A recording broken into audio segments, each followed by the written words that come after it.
बेटा बताओ क्या मसला है, मैं तुम्हारा मसला अभी हल करके दूंगा। बाबा जी मैं आपको क्या क्या बताऊं, मसला बहुत बड़ा है। बेटा मसला बताओगे तो हल पाओगे, अपना मसला बताओ, अभी हल करता हूँ। बाबा जी मैं आपको क्या क्या बताऊं, मैं जितने भी पैसे कमा कर लाता हूँ मेरे खत्म हो जाते हैं और घर में मुझसे कोई भी खुश नहीं है। बाबा जी मैं मोटर चलाता हूँ, मोटर भी पानी नहीं देती, और मेरे बच्चे हैं उनका मुझे पता नहीं है कहाँ जाते हैं, और उनकी माँ भी पता नहीं कहाँ चली जाती है। मैं तो बहुत परेशान हो गया हूँ। यार ये तो बहुत बड़ा मसला है। अच्छा ऐसा करो, मुझे एक लकड़ी दो। ये लो।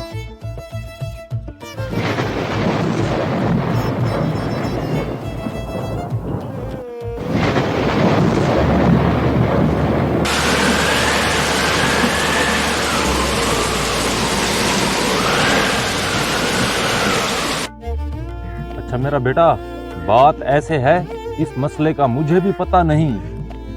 मैं तो तवा मलाया, जल्दी से मेरे मसले का हल ढूंढो। अच्छा बेटा, अपने घर की मिट्टी ले आओ, मैं उसे सूंघ कर बता दूंगा। बाबा जी ठीक है, मैं कल लेकर आ जाऊंगा।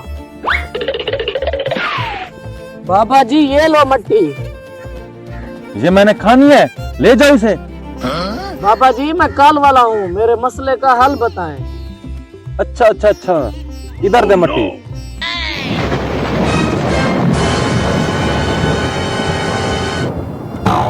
ओहो बेटा, ये तो बहुत बड़ा मसला है, मैं आपको कैसे बताऊं?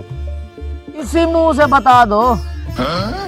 तो फिर सुनो, जो तुम्हारी बेटी है उसका कॉलेज में किसी के साथ चक्कर चल रहा है, और जो तुम्हारा बेटा है वो चोर बन चुका है, चोरियां करता है। असल बात तो मैं तुम्हें अभी बताऊंगा। तुम्हारी बीवी भी तुमसे वफा नहीं कर रही, उसका भी किसी के साथ टांका फिट है।